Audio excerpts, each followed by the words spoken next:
Hello friend, नमस्कार। स्वागत है आपका एक बहुत ही इम्पोर्टेंट वीडियो में। आज यह एनसीएफ क्लास 2 है, ठीक है। इससे पहले एनसीएफ का क्लास नंबर 1 हम ऑलरेडी कर चुके हैं। नहीं देखे हैं तो उसका लिंक हम आपको डिस्क्रिप्शन में प्रोवाइड कर देंगे, आई बटन पर डाल देंगे, वहां से देख लीजिएगा। इंड स्क्रीन में भी डाल देंगे, वहां से भी आप लोग उसको देख सकते हैं। तो आज जो यहाँ हम लोग चर्चा करने जा रहे हैं वह इसका जो है एनसीएफ का दूसरा क्लास है। एनसीएफ 2005, ठीक है। इसका क्लास नंबर 2 है, ठीक। क्लास नंबर 2 है। इससे पहले हम लोग क्लास नंबर 1 जैसा कि बता भी चुके हैं, डिस्कस कर चुके हैं, देख लीजिएगा निश्चित रूप से। और यह दोनों क्लास करने के बाद आप लोग जब सीटेट के एग्जाम में बैठेंगे तो वहां आपका एनसीएफ 2005 से अगर कोई भी प्रश्न आएगा वह आप आराम से हल कर पाएंगे, ठीक है।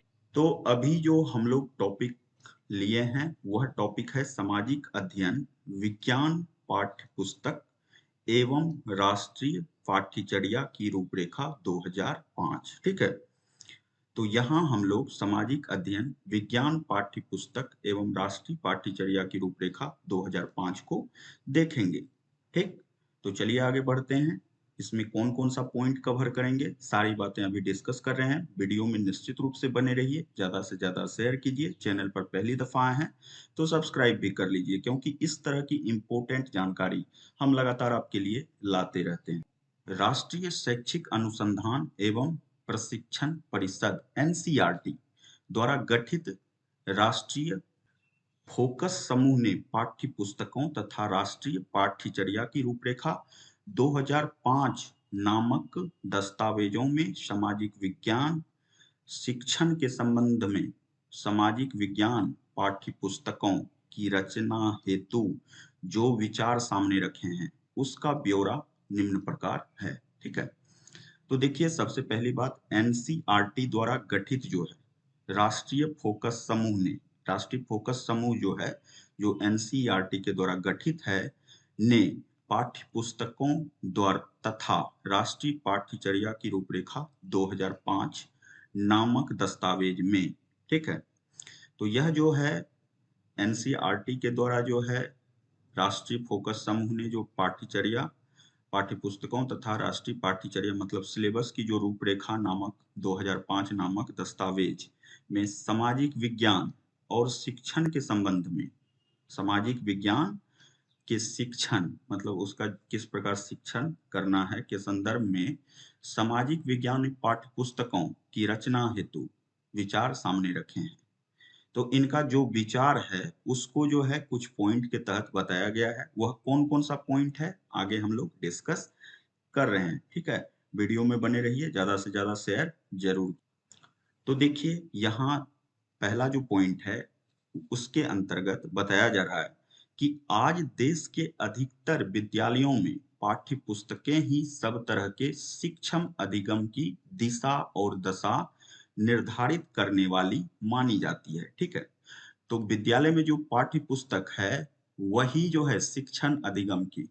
तो विद्यालय की पाठ्य पुस्तक शिक्षण अधिगम की, देखिए अभी जो आपको प्रश्न आएगा उसमें जो है विचार रहता है। इसके बाद उस विचार की तार्किकता के बारे में बताया जाता है, तर्क दिया जाता है। तो तर्क में जो है इस टाइप का प्रश्न आपको आ सकता है कि आज के देश में जो है विश्वविद्यालयों में पाठ्य पुस्तकें जो है यही शिक्षण सब तरह के शिक्षण अधिगम की दिशा और दशा निर्धारित करने वाली मानी जाती है। इसके विषय में फिर आपको 4 ऑप्शन दिया जाएगा, उसमें जो है इसका यह तर्क सही है या गलत है, यह तर्क कहाँ से आया है। तो ये तर्क जो है देखिए एनसीईआरटी के द्वारा पहले ही हम लोग कर चुके हैं, फोकस समूह के द्वारा जो है यह तैयार किया गया है। तो इस तरह से आपको प्रश्न वहां रहेगा। तो आप लोगों को यह बात ध्यान में रखकर इसके हिसाब से तैयारी करनी है, ठीक। कक्षा शिक्षण में इन्हीं का बोलबाला रहता है। इन्हीं का मतलब किसका? विद्यालयों की पाठ्य पुस्तक जो है और पाठ्यचर्या बोलबाला रहता है। और पाठ्यचर्या मतलब सिलेबस तथा पाठ्यक्रम के लचीले होने की सभी संभावनाओं, मतलब पाठ्यचर्या सिलेबस को जो है लचीलापन का जो संभावना है तथा अध्यापक की शैक्षणिक स्वतंत्रता, अध्यापक जो वहां पढ़ा रहे हैं उसकी शैक्षणिक स्वतंत्रता इनकी उपस्थिति में लगभग समाप्त सी हो गई है। ठीक है।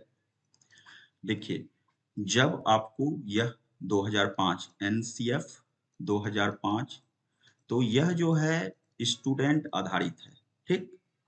यह स्टूडेंट का मतलब सहयोगी है कि अध्यापक वही पढ़ाते हैं, अध्यापक को वही पढ़ाना है जो पाठ्य पुस्तक में लिखा होता है, तथा विद्यार्थी वही जानने की कोशिश करते हैं जिसकी चर्चा इसमें की गई है। इसका एक एक पृष्ठ और वाक्य महत्वपूर्ण होता है। ठीक है। पाठ्य पुस्तक का जितना भी टॉपिक है वह महत्वपूर्ण होता है, और जो उसमें लिखा हुआ है टीचर उसी की व्याख्या करेंगे और स्टूडेंट जो है उसी को पढ़ना पसंद करेंगे। ठीक। तथा अध्यापक और विद्यार्थी दोनों शुरू से लेकर अंत तक इसको पढ़ाने और पढ़ने में जुटे रहते हैं, क्योंकि जो इसमें लिखा होता है उसे ही परीक्षा में परीक्षक और प्रश्न पत्र निर्माणकर्ता द्वारा पूछा जाता है। इस तरह पाठ्य पुस्तकें साधन ना होकर पूरी तरह साध्य और स्वामिनी का रूप हमारी विद्यालय व्यवस्था में ले चुकी है।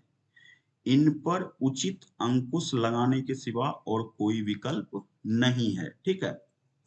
तो इन पर विकल्प नहीं है, इस पर अंकुश लगाना ही होगा। इस तरह की बातें जो हो रही है, क्योंकि पाठ्य पुस्तक में जो है सिर्फ स्टूडेंट वही पढ़ेंगे, सिर्फ टीचर वही पढ़ाएंगे, तो फिर उनको जो है अपने समाज के आस पड़ोस की जानकारी कैसे होगी। ठीक है।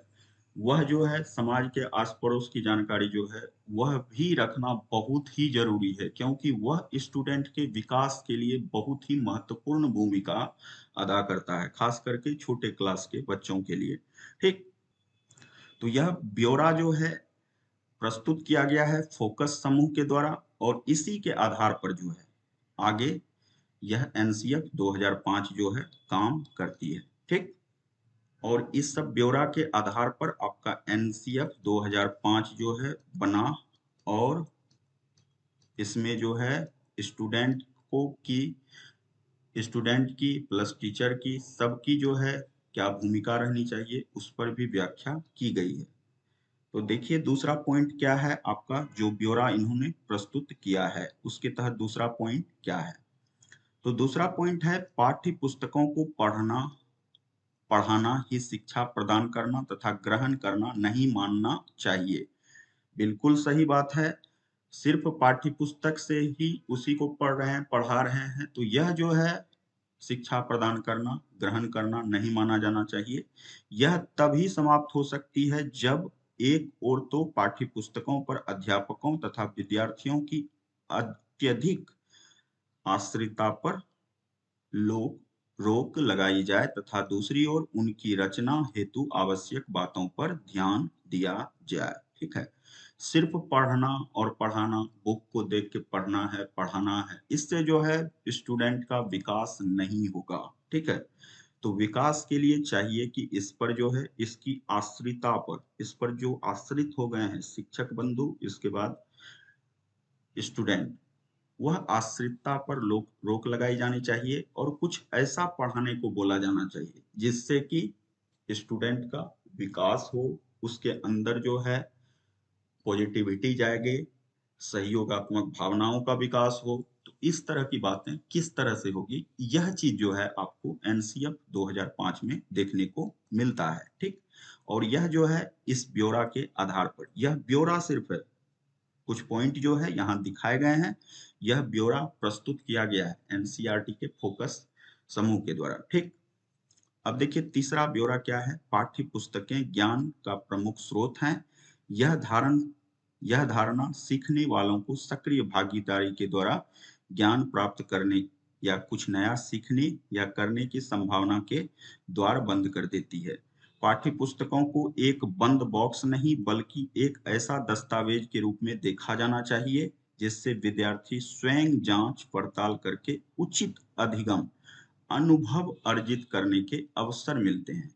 यही सोच उन्हें पाठ्य पुस्तकों से परे जाकर पढ़ने और अवलोकन करने के लिए प्रोत्साहित करेगी। सिर्फ जो है पाठ्य पुस्तकें ज्ञान का स्रोत हैं, प्रमुख स्रोत हैं, यह धारणा जो है सक्रिय भागीदारी के द्वारा ज्ञान प्राप्त करने और कुछ नया सीखने की संभावना के लिए द्वार बंद कर देती है। देखिए डायरेक्ट जो है सिर्फ पाठ्य पुस्तक पर आधारित हो जाएगा। तो देखिए एनसीएफ 2005 जो है इसके अंतर्गत पाठ्य पुस्तकों पर आधारित ज्ञान जो है मुख्य ज्ञान नहीं होता है। आपको ज्ञान की सामग्री जो है अपने वातावरण से और सब जगह से एकत्रित करके उसको स्टूडेंट के समक्ष रखकर उसका विभिन्न प्रकार से सहयोगात्मक क्रिया के द्वारा करके यह चीज जो है स्टूडेंट के समक्ष प्रस्तुत करना होता है। तो यह सारी बातें आपको एनसीएफ 2005 में देखने को मिलेगी। तो ब्यौरा में यह बताया जा रहा है कि पहले जो है सिर्फ पाठ्य पुस्तकों का पर ही आधारित था पूरी तरह से, और यह सारा ब्यौरा जो है एनसीएफ के फोकस समूह के द्वारा बताया जा रहा है और इसके आधार पर एनसीएफ 2005 बना था। अब चौथा पॉइंट देखिए, पाठ्य पुस्तकों को सूचना का एकमात्र स्रोत ना समझकर पाठ्य पुस्तक को जो है सिर्फ यहाँ इससे पहले एनसीएफ आने से पहले जो है इसके विषय में बताया जा रहा है कि इसको एकमात्र स्रोत समझा जाता था, लेकिन यहाँ कह रहा है जो कि पाठ्य पुस्तकों को सूचना का एकमात्र स्रोत न समझकर उन्हें विषयगत अवधारणाओं तथा मुद्दों को समझने के लिए प्रयोग में लाए जाने वाले एक साधन तथा तरीके के रूप में देखा जाना चाहिए। ठीक है, मतलब सिर्फ जो है यह आपका सूचना का एक स्रोत नहीं है पाठ्य पुस्तक। इससे जो है आपको जो है विभिन्न तरह का मुद्दा, अवधारणा, विषयगत मुद्दा, उसके विषयगत से हटकर मुद्दा, इन सबको समझने के लिए भी प्रयोग में लाना चाहिए, साधन के प्रयोग के रूप में लाना चाहिए और अलग तरीके में इसे प्रस्तुत भी करना चाहिए। इससे जो है फिर सहयोगात्मक भावना का विकास होगा और स्टूडेंट का माइंड भी डेवलप होगा। ठीक है, अब नेक्स्ट पॉइंट की ओर चलते हैं। पांचवा पॉइंट है, सामाजिक विज्ञान को पुस्तकों में अतीत से परिचित कराने हेतु भूतकाल की घटनाओं का विवरण मात्र ना देकर। देखिए सामाजिक विज्ञान में सिर्फ आपको भूतकाल की जानकारी नहीं देना है। ठीक, तो यह चीज ये एनसीएफ 2005 के तहत किया गया है, उसमें जो है यह सारी चीजें बताई गई है कि अब जो पाठ्य पुस्तक होगा सामाजिक विज्ञान का उसमें सिर्फ अतीत से परिचित नहीं कराया जाएगा या भूतकाल की घटनाओं का सिर्फ जिक्र उसमें नहीं रहेगा, उनसे सीख लेने की बात पर ज्यादा जोर दिया जाना चाहिए। उससे क्या क्या चीज आप जीवन में उतार सकते हैं, जीवन में क्या क्या चीज उससे पॉजिटिविटी ले सकते हैं, सहयोग ले सकते हैं ताकि आपके जीवन जो है सफलता से आगे बढ़े, वह चीज जो है सीख लेना। उससे उस घटना से, भूतकाल की घटना है या अतीत की घटना है, उससे क्या सीख प्राप्त होता है उस पर फोकस करना है। ठीक, सिर्फ कहानी पढ़ना नहीं है। तथा साथ ही यह ध्यान रखा जाना चाहिए कि इससे अलगाववाद या विघटनकारी बातों को बढ़ावा ना मिले। इसमें जो है ध्यान देने वाली बात यह है कि वह जब सामाजिक विज्ञान का पुस्तक पढ़े तो स्टूडेंट को उसमें अलगाववाद या विघटनकारी बातों की जानकारी और उसको जो है मिले, लेकिन वह पॉजिटिव रूप में मिले। ऐसा नहीं कि उससे जो है उनके अंदर जो है विघटनवाद, अलगाववाद को बढ़ावा मिले। ठीक है, अतीत का वर्णन करने में समाज के कई वर्गों तथा भारत के क्षेत्रों की अभी तक उपेक्षा की जाती रही है। इन बातों पर अब ध्यान देने की आवश्यकता है। देखिए अतीत का जो जानकारी है आपका, अतीत का जानकारी इसमें जैसे स्वतंत्रता संग्राम हुआ तो इसमें बहुत सारे वर्ग ऐसे थे जिसका की वर्णन ही नहीं किया गया है। ठीक है, तो इसको जो है कोशिश किया जाएगा कि अब नए सामाजिक विज्ञान का जो आपका सिलेबस तैयार होगा उसमें जो है उन वर्गों को फोकस किया जाएगा। ठीक है, उन पंथों को फोकस किया जाएगा जिनके आधार पर कि भारत में स्वतंत्रता संग्राम लड़ा गया था, या और सारी बातें जैसे कि कोई पॉइंट है जिसमें कि उसका वर्णन रहना चाहिए था, कुछ खास वर्ग का वर्णन रहना चाहिए था, लेकिन उसका वर्णन नहीं है, तो उन बातों पर अब ध्यान देने की आवश्यकता है। यह आपका एनसीएफ 2005 के तहत बताया जा रहा है। ठीक है, चलिए आगे बढ़ते हैं। अब देखिए कुछ बिंदु है जिस पर कि बताया जा रहा है। देखिए विभिन्न विषयों में विषय वस्तु के वितरण में पर्याप्त संतुलन हो। विभिन्न विषयों में विषय वस्तु के वितरण में पर्याप्त संतुलन हो, जहां जरूरत हो पारस्परिक संबंध की और समुचित ध्यान देना चाहिए। देखिए, पाठ्य पुस्तक ऐसा हो जो कि जिसमें संतुलन बना रहे, ठीक है, और पारस्परिक संबंध अच्छा रहे, ठीक है। पारस्परिक संबंध की बात जो है वह बिल्कुल सही रहे, और ऐसा नहीं कि इससे किसी की कोई भावना आहत हो, ठीक है। वितरण में निरंतरता बनाए रखने हेतु विषय सामग्री को उचित तार्किक क्रम में व्यवस्थित किया जाए तथा पुस्तक के प्रत्येक खंड या भाग में अध्यायों की संख्या समान हो। यह बात भी एनसीएफ के द्वारा, एनसीएफ 2005 जो लागू है उसमें बताया गया है, ठीक है। तीसरा है, पुस्तक में प्रत्येक अध्याय के पश्चात तकनीकी शब्दों की एक शब्दावली। बहुत सारा शब्द ऐसा रहता है पाठ्य पुस्तक में जिनकी सही जानकारी नहीं मिल पाती है, तो पाठ्य पुस्तक के अंत में निश्चित रूप से तकनीकी शब्द जो है उसका मीनिंग रहना चाहिए, ठीक है। शब्दावली और पुस्तक के अंत में एक अनुक्रमणिका दी जानी चाहिए। वही चीज है जो कि इसका जो है बहुत सारा तकनीकी शब्द है, शब्दावली है, उसका विवरण निश्चित रूप से रहना चाहिए हर एक अध्याय के बाद, ताकि उसमें जो कठिन शब्द है उसकी भी जानकारी मिल सके कि इसका वास्तव में क्या मीनिंग है, ठीक है। पाठ्य पुस्तक की विषय सामग्री के प्रकाशन से पूर्व इस बात की विशेष रूप से जांच कर लेनी चाहिए कि वह सामाजिक पूर्वाग्रह, लिंग भेद आदि को प्रत्यक्ष या अप्रत्यक्ष रूप में बढ़ावा नहीं दे। देखिए, लिंग भेद जो है इसकी बात एनसीएफ 2005 में कही गई है कि लिंग भेद जो है इसको बढ़ावा नहीं मिलना चाहिए। सामाजिक पूर्वाग्रह को भी बढ़ावा नहीं मिलना चाहिए, ठीक है।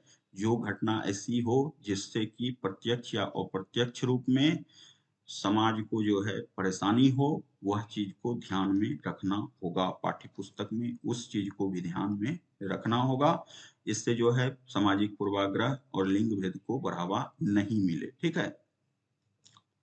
इसके बाद शैली के एकरूपता तथा भाषा की सरलता और शुद्धता पर भी ध्यान देना चाहिए। देखिए, शैली भी ऐसा होना चाहिए, पाठ्य पुस्तक की शैली जिसमें कि एकरूपता हो तथा भाषा की सरलता हो, भाषा सरल होना चाहिए, शुद्ध होना चाहिए, इन बातों पर भी ध्यान देना चाहिए। किसी विचार या भाव की पुनरावृत्ति से भी यथासंभव बचना चाहिए तथा सभी तरह की छपाई संबंधी अशुद्धियों के प्रति भी पूरी सावधानी बरतने का प्रयत्न किया जाना चाहिए। जब पाठ्य पुस्तक छप रहा है तो उसमें छपाई संबंधी जो अशुद्धि रहती है उस पर भी ध्यान निश्चित रूप से दिया जाना चाहिए। इससे जो है आपका मूल रूप से जो पाठ्य पुस्तक तैयार होगा वह एक बेहतरीन पाठ्य पुस्तक रहेगा, और वह स्टूडेंट फ्रेंडली रहेगा, टीचर्स फ्रेंडली रहेगा, सब लोग मिलके उस पर जो है अध्ययन करके उसको कर सकते हैं, ठीक है, आगे उसमें बढ़ सकते हैं। तो एनसीएफ पार्ट 2 के तहत हम लोगों ने यहाँ देखा कि एनसीईआरटी के द्वारा जो है अपना जो उसका विचार था उसको, मतलब उन्होंने जो अवलोकन किया, जाके फील्ड पर जो है जांच किया, उसकी क्या क्या जानकारी मिली, और उसके बाद उन्होंने जो उसका फाइनल रिजल्ट बताया कि इसमें क्या क्या सुधार होना चाहिए, उसकी चर्चा अभी हम लोग किए। तो वीडियो निश्चित रूप से आपके लिए यह यूजफुल है। परीक्षा में इस तरह का टॉपिक रहता है। यहाँ से अभी जैसा कि आपको पता है 6 से 8 का जैसे ही आप वहाँ एग्जाम में जाएंगे, ठीक है, तो वहाँ 6 से 8 पेपर 2 जो है सीटेट का, वहाँ आपको 2 पॉइंट मिलता है प्रश्न में। प्रश्न में पहले जो है विचार दिया रहता है, फिर उससे जो है उसका क्या निष्कर्ष निकलता है वह दिया हुआ रहता है पॉइंट करके, और इसके आधार पर आपको फिर 4 ऑप्शन मिलेगा, 1, 2, 3 और 4। तब जाके इससे आप ऑप्शन की सहायता से आंसर निकाल पाएंगे, ठीक है। तो यहाँ निश्चित रूप से आपको व्याख्यात्मक प्रश्न पढ़ने की आवश्यकता है, ताकि आप इन टॉपिक से जो भी प्रश्न आए उसको इजी वे में हल कर पाएं। तो अभी पिछला जो है वह आपका एनसीएफ का क्लास नंबर 1 था, उसको भी निश्चित रूप से आप लोग देख लीजिएगा और यह क्लास नंबर 2 है। तो इसके आधार पर आप एनसीएफ पूर्ण रूप से कंप्लीट कर पाएंगे, ठीक है। और जो भी प्रश्न आएगा इसी पर आधारित आएगा, इधर उधर से प्रश्न नहीं आएगा। अगर आपको व्याख्या पूरी तरह से पता है तो आप निश्चित रूप से प्रश्न को हल कर पाएंगे, कहीं कोई दिक्कत परेशानी नहीं है। अभी समय है, हम लोग लगातार कोशिश कर रहे हैं कि ज्यादा से ज्यादा ऐसा टॉपिक हम लाएं जिससे कि परीक्षा में प्रश्न पूछा जाता है और आप लोग इजी वे में उसको हल कर पाएं, ठीक है। चलिए मिलते हैं एक और वीडियो में नई जानकारी के साथ। तब तक अपना ख्याल रखिए, खुश रहिए, बाय बाय, जय हिंद।